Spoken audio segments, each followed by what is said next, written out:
Praise lord everyone. Bible reading in 1 year, day 68, September 6. ద్వితీయోపదేశకాండం 29వ అధ్యాయం నుండి చదువుకుందాం.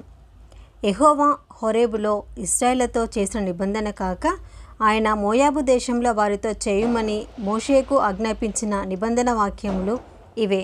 మోషే ఇశ్రాయేలందరినీ పిలిపించి వారితో ఇట్లా నేను, యెహోవా మీ కన్నులెదుట ఐగుప్తు దేశమున ఫరోకును అతని సేవకులందరికీ అతని సమస్త జనమునకును చేసినదంతయు అనగా ఆ గొప్ప శోధనలను, సూచక్రియలను, మహత్కార్యములను మీరు కన్నులారా చూచితిరి. ఆయనను గ్రహించు హృదయమును, చూచు కన్నులను, విను చెవులను యెహోవా నేటి వరకు మీకిచ్చి ఉండలేదు. నేను మీ దేవుడనైనా యెహోవానని మీరు తెలుసుకున్నట్లు 40 సంవత్సరములు నేను మిమ్మను అరణ్యంలో నడిపించి తిని. మీ బట్టలు మీ ఒంటి మీద పాతగిలిపోలేదు, మీ చెప్పులు మీ కాళ్లను పాతగిలిపోలేదు. మీరు రొట్టె తినలేదు, ద్రాక్షారసమే కానీ మద్యమే కానీ త్రాగలేదని యెహోవా సెలవిచ్చుచున్నాడు. మీరు ఈ చోటికి చేరినప్పుడు హెష్బోను రాజైన సీహోనును బాషాను రాజైన ఓగోను యుద్ధమునకు మన మీదికి రాగా మనము వారిని హతము చేసి వారి దేశమును స్వాధీనపరుచుకొని రూబీనులకును గాదీనులకును మనషే అధగోత్రపు వారికిని వారి స్వాస్యముగా ఇచ్చితిమి. కాబట్టి మీరు చేయనదంతయు చక్కగా జరిగినట్లు ఈ నిబంధన వాక్యములను అనుసరించి నడుచుకునవలెను. నీ దేవుడైన యెహోవా నీతో చెప్పిన ప్రకారముగాను నీ పితరులైన అబ్రహాము, ఇసాకు, యాకోబులతో ప్రమాణం చేసిన ప్రకారముగాను నేడు నిన్ను తనకు స్వజనముగాను నియమించుకొని తానే నీకు దేవుడై ఉండినట్లు నీ దేవుడైన యెహోవా నేడు నీకు నియమించుచున్న నీ దేవుడైన యెహోవా నిబంధనలోను ఆయన ప్రమాణం చేసిన దానిలోను నీవు పాలు పొందుటకై ఇశ్రాయేలులో ప్రతివాడు అనగా మీలో మిక్యులేమి, మీ గోత్రపు వారేమి, మీ పెద్దలేమి, మీ నాయకులేమి, మీ పిల్లలేమి, మీ భార్యలేమి, మీ పాలెంలోనున్న పరదేశులేమి, నీ కట్టెలను నరుకువారు మొదలుకొని నీ నీళ్లు తోడువారి వరకును మీరందరూ నేడు మీ దేవుడైన యెహోవా సన్నిధిని నిలిచి ఉన్నారు. నేను మీతో మాత్రము కాదు, ఇక్కడ మనతో కూడా ఉండి నేడు మన దేవుడైన యెహోవా సన్నిధిని నిలిచిచున్న వారితోనూ ఇక్కడ నేడు మనతో కూడా నుండని వారితోనూ ఈ నిబంధనను ప్రమాణమును చేయుచున్నాను. మనము ఐగుప్తు దేశమందు ఎట్లు నివసించితమో మీరు దాటి వచ్చిన జనముల మధ్య నుండి మనం ఎట్లు దాటి వచ్చితేమో మీరు ఎరుగుదురు. వారి హేయక్రియలను కర్రతోనూ రాతితోనూ వెండితోనూ బంగారముతోనూ చేయబడిన వారి విగ్రహములను మీరు చూచితిరి కదా. ఆ జనముల దేవతలను పూజించుటకు మన దేవుడైన యెహోవా యొద్ద నుండి తొలగు హృదయము గల పురుషుడే గాని స్త్రీయే గాని కుటుంబమే గాని గోత్రమే కాని నేడు మీలో ఉండకుండానట్లును మరణకరమైన దుష్కృత్యమునకు అట్టి మూలమైనది మీలో ఉండకుండానట్లును నేడు ఈ నిబంధనను మీతో చేయుచున్నాను. అట్టి పనులను చేయువాడు ఈ శాపవాక్యములను వినినప్పుడు మద్యము చేత దప్పి తీర్చుకునవలెనని నేను నా హృదయ కాఠిన్యమును నడుచుకొనుచుండినను. నాకు క్షేమం కలుగునని నేను ఆశీర్వాదం నొందేదనని అనుకొనును. అయితే యెహోవా వానిని క్షమింపనొల్లడు. అట్టి వాడు మీలో ఉండినడల నిశ్చయముగా యెహోవా కోపమును ఓర్మియు ఆ మనిషిని మీద పొగరాజును. ఈ గ్రంథంలో వ్రాయబడిన శాపములన్నయు వానికి తగులును. యెహోవా అతని పేరు ఆకాశం కింద నుండకుండా తుడిచివేయును.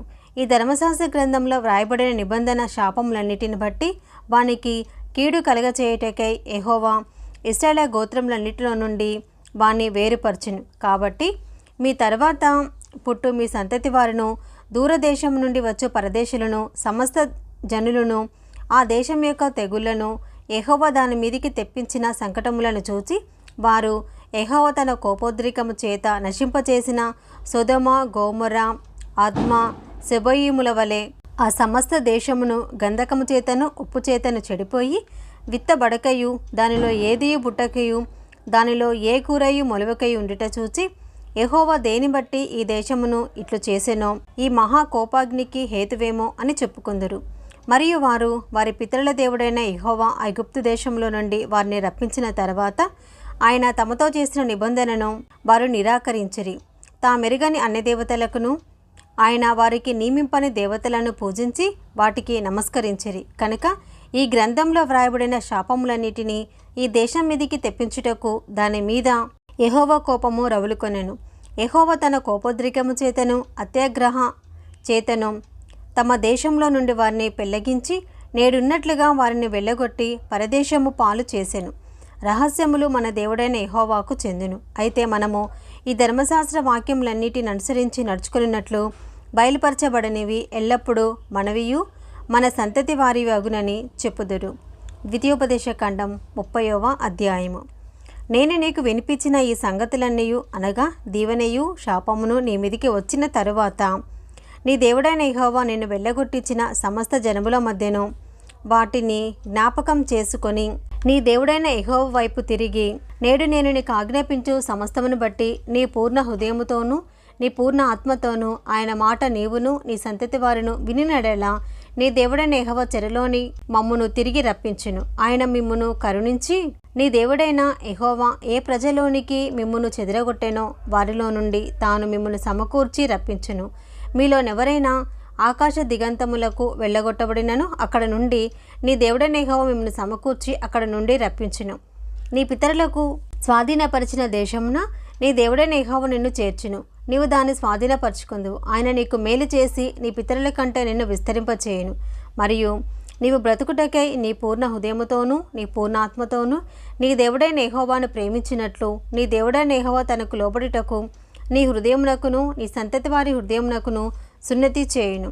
అప్పుడు నిన్ను హింసించిన శత్రువుల మీదికిని నిన్ను ద్వేషించి వారి మీదికిని నీ దేవుడైన యెహోవా ఆ సమస్త శాపములను తెప్పించును.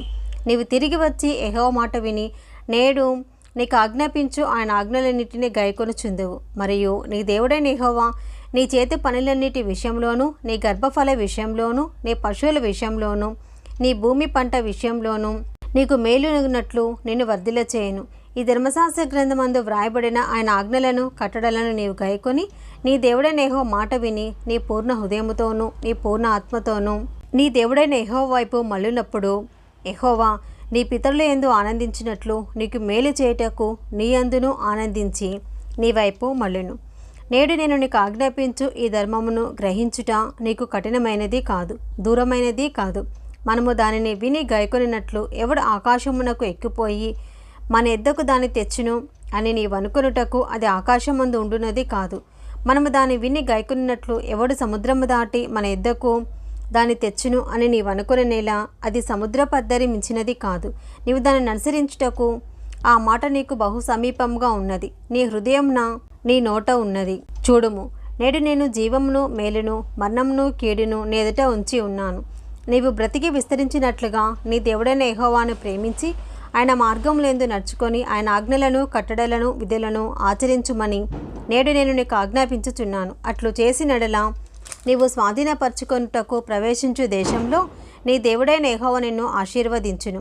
అయితే నీ హృదయము తిరిగిపోయి నీవు వినునొల్లక ఇరవబడిన వాడవై అన్యదేవతలకు నమస్కరించి పూజించినడలా మీరు నిశ్చయముగా నశించిపోవుదురనియు స్వాధీనపరచుకున్నటకు యోర్దానును దాటిపోవచ్చున్న దేశంలో మీరు అనేక దినములు ఉండరనియు నేడు నేను నీకు తెలియచెప్పుచున్నాను.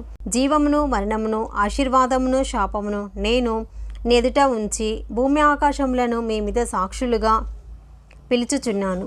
నీ పితరులైన అబ్రహాము ఇస్సాకు యాకోబులకు ఆయన ప్రమాణం చేసిన దేశంలో మీరు నివసించినట్లు యెహోవాయే నీ ప్రాణమునకును నీ దీర్ఘాయువుకును మూలమై ఉన్నాడు. కాబట్టి నీవును నీ సంతానమును బ్రతుకుచు నీ ప్రాణమునకు మూలమైన నీ దేవుడైన యెహోవాను ప్రేమించి ఆయన వాక్యమును విని ఆయనను హత్తుకొనున్నట్లును జీవమును కోరుకొనుడు. ఇది ఈరోజు భాగం అండి. Praise the lord.